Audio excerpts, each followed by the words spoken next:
नमस्कार दोस्तों, मैं एडवोकेट यशवंत यादव आपका स्वागत करता हूं लॉ एडवाइस में। आज हम बात करेंगे, बहुत सारे लोगों के पास एक नोटिस आता है आर्बिट्रेशन एंड कंसोलिडेशन एक्ट 1996 का नोटिस आता होगा। बहुत सारे क्या, अगर आपने लोन लिया है, डिफ़ॉल्ट कर गए हैं, नहीं दे पा रहे हैं, तो सभी लोगों के पास ये ज़्यादातर अनसिक्योर्ड लोन में ये नोटिस आता है। तो ये होता क्या है, ये मध्यस्थता एंड सुलह अधिनियम, ये जो अधिनियम है इसके बारे में डिटेल में, पूरी डिटेल में आज वीडियो बना दे रहा है। ये एक्ट क्या करता है, आर्बिट्रेशन एंड कंसोलिडेशन एक्ट 1996 ये कहता क्या है, तो इसके बारे में पूरा डिटेल में आज आपको बता रहे हैं कि प्रोसेस क्या है, प्रक्रिया क्या है, ये धारा कहती क्या है।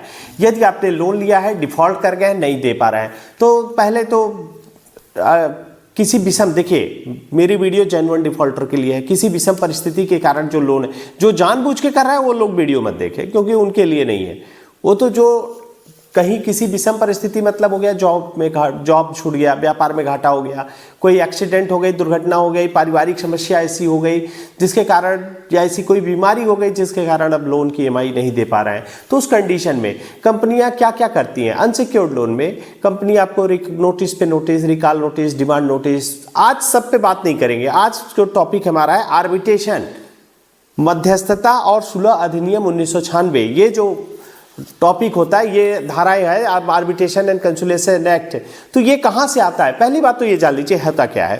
आर्बिट्रेशन, जब आप लोन लेते हैं तो उसमें बहुत सारे टर्म्स एंड कंडीशन पे आपसे सिग्नेचर कराए जाते हैं। आप कहेंगे नहीं मैं तो ऑनलाइन लेता हूँ, तो ऑनलाइन लेते हैं तो बहुत सारे टर्म्स एंड कंडीशन पे अप्रूवल मांगा जाता है, अप्रूव्ड कराया जाता है, उसको यस टिक करना होता है।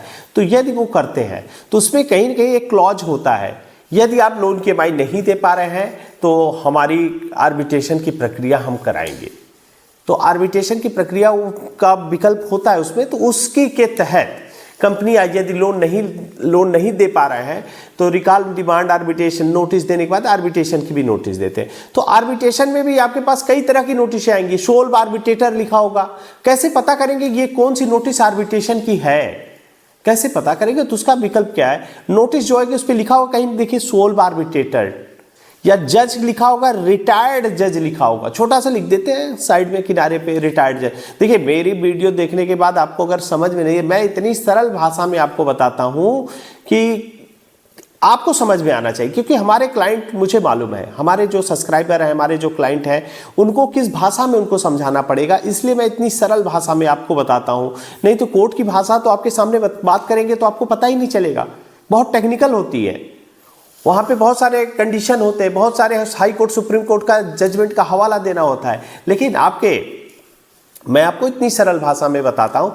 आर्बिट्रेशन एक ऐसा क्लॉज है जो कि आपके बैंक और लोनी, जो लोन लिया है बैंक, दोनों के बीच में एक मध्यस्थ, माने कि दो लोग हैं, आप हैं, बैंक है, आप दोनों के बीच में एक मध्यस्थ मतलब ऐसे समझ लीजिए, कभी गांव में देखे पंचायत, जैसे आपसी समझौते के लिए 5 लोगों को बैठा करके पंच, जैसे होता है ना पंच, शायद आप लोग जान रहे हो या न जान रहे हो तो कमेंट्स करिएगा। पंचायत होती है ना, दो भाइयों का विवाद है, या फिर गांव में किसी से आपसी विवाद है, तो कुछ लोगों को, सम्मानित लोगों को बुला करके, अपने पास बुला करके आप उन दोनों की बातों को सुना जाता है, और जो निर्णय देते हैं वो दोनों पक्षों को मान्य होता है। यही होती है पंचायत, माने सुलह समझौता, माने ये प्रक्रिया सुलह और समझौता की होती है।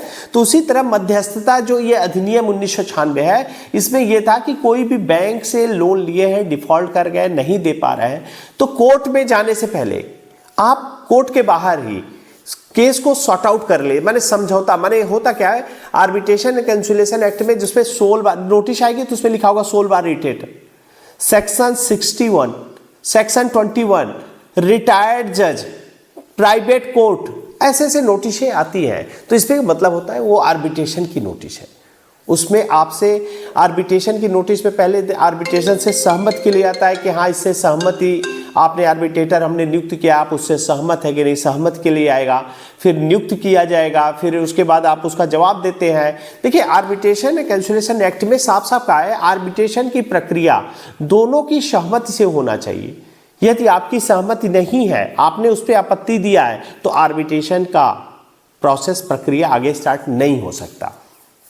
इसलिए देखिए ज़्यादातर केस में होता है क्या, बैंक है, एनबीएफसी कंपनियां बहुत सारी हैं, वो आर्बिट्रेटर को नियुक्त कर देते हैं। आपको एक लेट सहमत के लिए देते हैं, आपने उसका आपत्ति, अगर आपने ऑब्जेक्शन नहीं दिया तो आगे की प्रक्रिया कर देते हैं, एक पक्षी प्रक्रिया कर देते हैं, अवार्ड पास कर देते हैं, आपकी चल संपत्ति को अटैच करने का आदेश देते हैं। तो ये प्रक्रिया होती है। तो उसके बाद अगर आपके पास कभी भी आर्बिट्रेशन की नोटिस आती है तो आप उस पर आपत्ति पत्र जरूर दे दीजिए, आर्बिट्रेशन का ऑब्जेक्शन दे दीजिए, क्योंकि आर्बिट्रेटर निष्पक्ष होना चाहिए। ऐसा नहीं कि बैंक ने ये प्रक्रिया किया और बैंक ने ही आर्बिट्रेटर नियुक्त कर दिया, ऐसा नहीं, ये तो लॉफुल नहीं है। आर्बिट्रेशन की प्रक्रिया दोनों की सहमति होनी चाहिए। अगर आपकी सहमति नहीं है तो आप उस पर ऑब्जेक्शन डालिए कि आर्बिट्रेशन की प्रक्रिया से मैं सहमत हूँ। आर्बिट्रेशन की जो ऑब्जेक्शन डालना है किसी एडवोकेट के माध्यम से दीजिए, और उसमें माननीय सुप्रीम कोर्ट के जजमेंट का हवाला देते हुए, कोटक महिंद्रा बैंक वर्सेस नरेंद्र कुमार प्रजापति के जो भी कई सारे जजमेंट है उनका हवाला देते हुए, उसकी कॉपी को अटैच करते हुए आप आर्बिट्रेशन का आपत्ति दीजिए कि मुझे ये आर्बिट्रेशन अब मंजूर नहीं है। और उसमें बहुत सारे क्लॉज होते हैं, उस क्लॉज को ऐड करते हुए एक आप मजबूत ड्राफ्ट बना के आप एडवोकेट के माध्यम से दीजिएगा, अपने एडवोकेट के लेटर हेड पे दीजिएगा, ताकि उसको समाप्त किया जा सके, खारिज किया जा सके।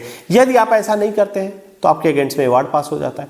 जब अवार्ड पास होने के बाद भी ये डायरेक्ट आप पे लागू नहीं करते, अवार्ड पास होगा, अवार्ड पास होने के बाद उसका एग्जीक्यूशन, उसका निष्पादन होना चाहिए, उसका निष्पादन कोर्ट से होना चाहिए। लेकिन जब अगर वो आपने लेटर दे दिया, आपने आपत्ति दे दिया, उसके बाद भी कंपनी प्रक्रिया को चालू ही रखी है, आर्बिट्रेशन की प्रक्रिया को समाप्त नहीं किया, चालू ही रखा है, अंतरिम ऑर्डर दे दिया, ऑर्डर दिया, अवार्ड पास कर दिया, उसके बाद जब ये कोर्ट में जाएंगे तो आप अपनी बात को रख सकते हैं कि आपने जो आर्बिट्रेशन की प्रक्रिया स्टार्ट की थी, मैंने इस पर अपना आपत्ति दिया है, मैंने ऑब्जेक्शन दिया है, लेकिन आपने हमारे ऑब्जेक्शन को रिकॉर्ड पे ही नहीं रखा और हमारे अगेंस्ट में अवार्ड पास कर दिया, तो उसको खारिज कर दिया जाएगा।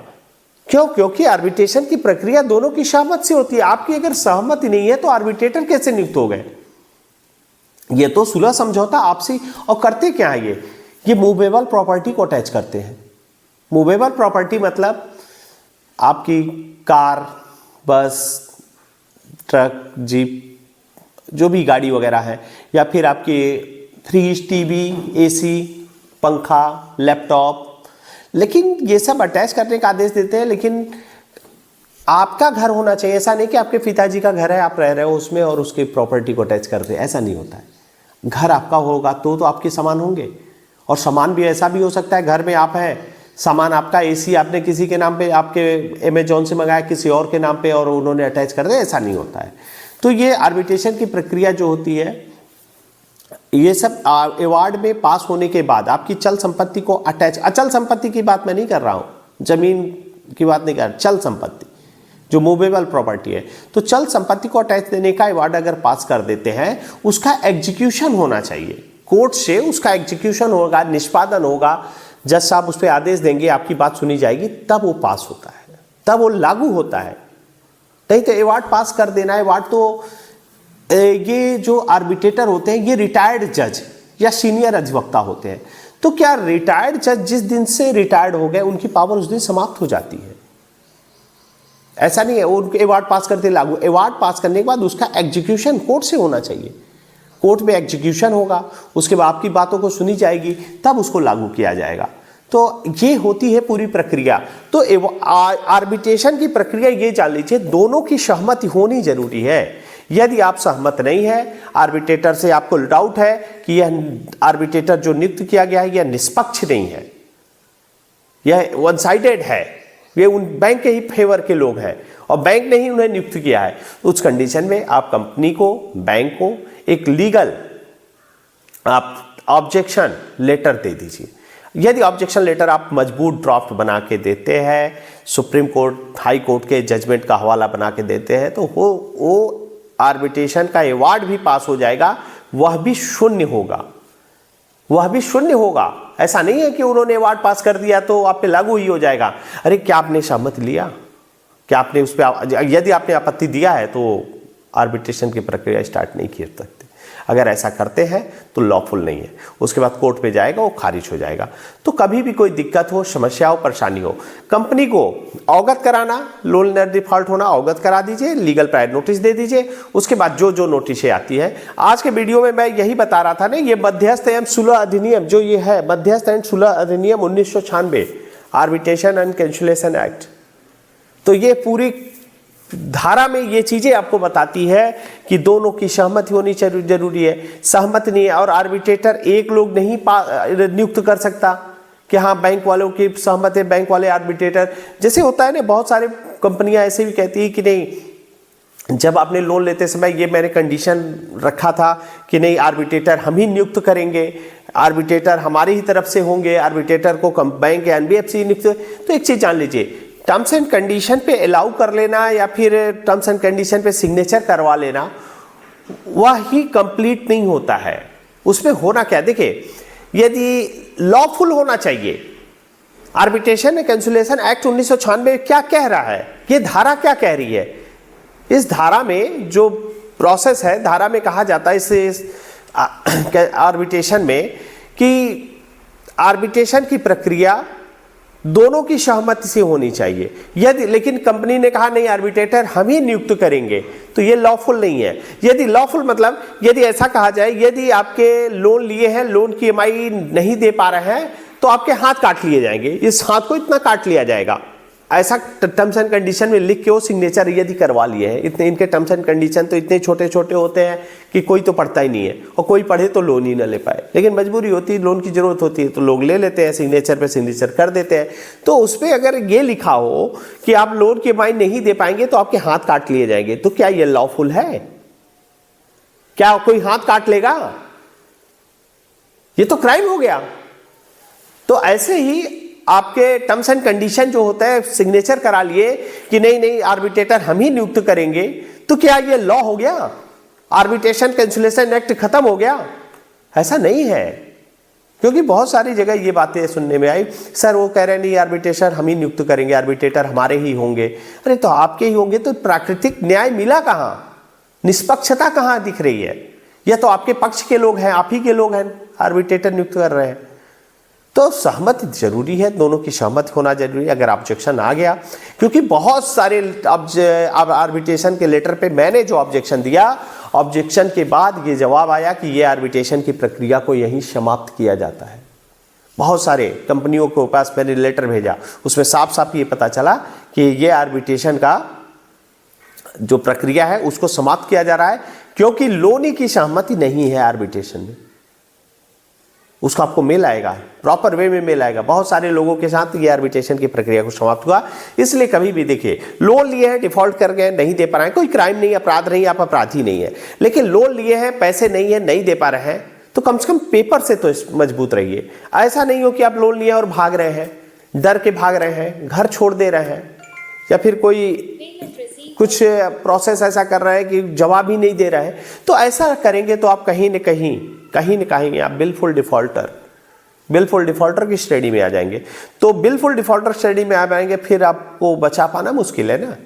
इसलिए लोन लिए हैं, डिफॉल्ट किए, नहीं दे पा रहे हैं, कंपनी को अवगत कराइए और किसी एडवोकेट के माध्यम से अपनी प्रक्रिया को कराते रहिए, क्योंकि देखिए ये टाइम टेकन है। 5 महीने, 6 महीने, 8 महीने, 10 महीने, साल भर लगते हैं।